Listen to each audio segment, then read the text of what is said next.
энэ өнгөрсөн хугацаанд бол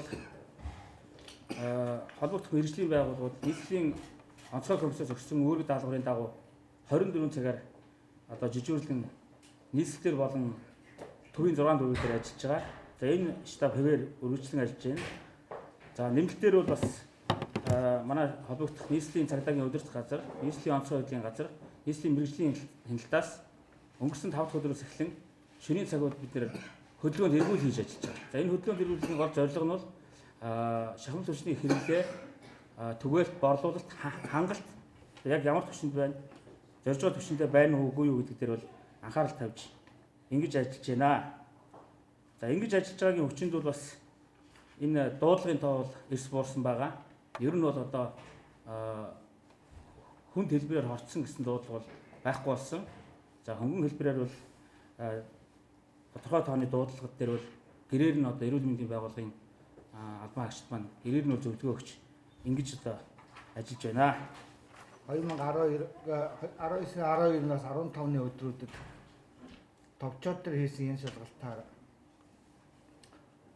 36 автомашины 702 тонн түүхийн нөөц дамжин өнгөрсөн.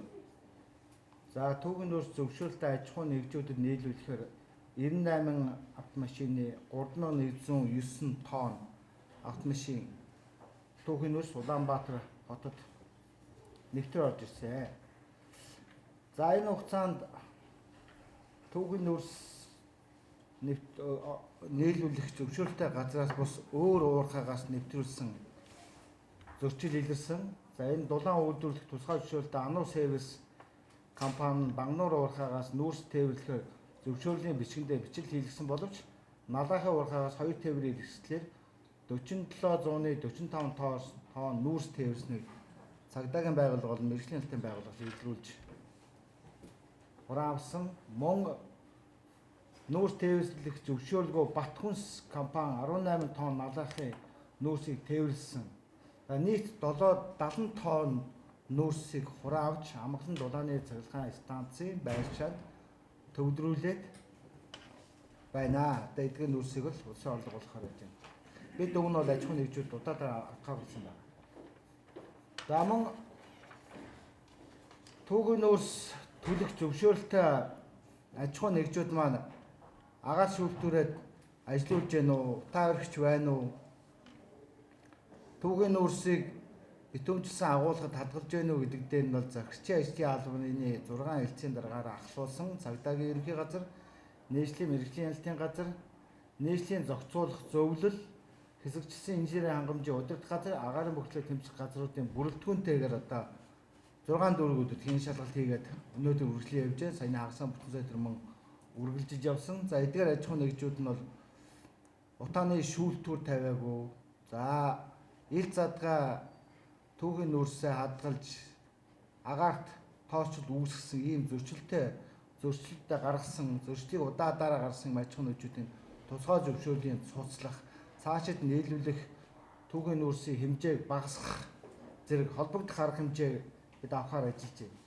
За манай цагуур орчны шинжилгээний газар Монгол улсын хэмжээнд агаарын чанарын одоо хяналт шинжилгээ дүүн мэдээг нэгтэн гаргаж одоо төлөв байдлыг тодорхойлдог байгаа.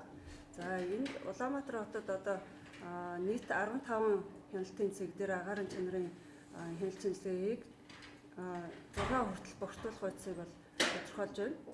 За бидний одоо сүүлийн үеийн 11-р сарын нэгдсэн төлөв байдлаар Улаанбаатар хотын хэмжээнд агаардах PM2.5 тоосонцор 42%, PM10 тоосонцор 43%-аар багассан байгаа. Харин агаардах хүртэлэг хий азотын давхар эсвэл баг зэрэг буюу өмнөх оны төвшөнд бол байна. За ер нь бол сүүлийн үед энэ агаарын бохирдол жоохон нэмэгдээд байна гэсэн хүмүүсийн одоо бас хандлага гарч байна. За бидний дүнгээр бол агаардах тэр PM2.5, PM10 тоосонцор буюу энэ үзэгдэх орчныг хязгаарлаад байгаа энэ бохирдуулах байдал маань мөн багассан үзүүлэлттэй хэвээрээ байгаа. Энэ нь бол сүүлийн 7 хоногийн дундаас харагдаж байна. Мөн 30-40%-аар бол өмнөх оны 7 хоногтой харьцуулахад бол 30-40% бага. За хүртэг хий азотын давхар эсэд бол бага зэргийн нэмэгдсэн юм дүнтэй харагдаж байна. Ер нь бол агаарын богцолт хүний үйл ажиллагаанаас гадна за байгаль цаг агаарын нөхцөл маш их нөлөөлдөг ба. За тухайлбал өөрөөр хэлбэл энэ агаарын температур одоо салхины хурд, урсгал мөн тэр агаарын инверсийн өндрөөс маш их хамаардаг.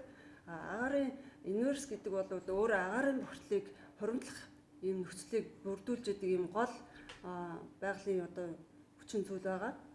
За энэ агаарын одоо энэ инверс гэдэг нь бол газрын гадарга орчмын температур одоо уг нь бол зүй тогтлоор бол хөрсөн дээрх температур бага дээш ингээд агаарын температур хурж идэг. Ийм зүй тогтолтой энэ нь бол уруугаараа болцсон ийм үзэгдлийг бол хэлж байгаа.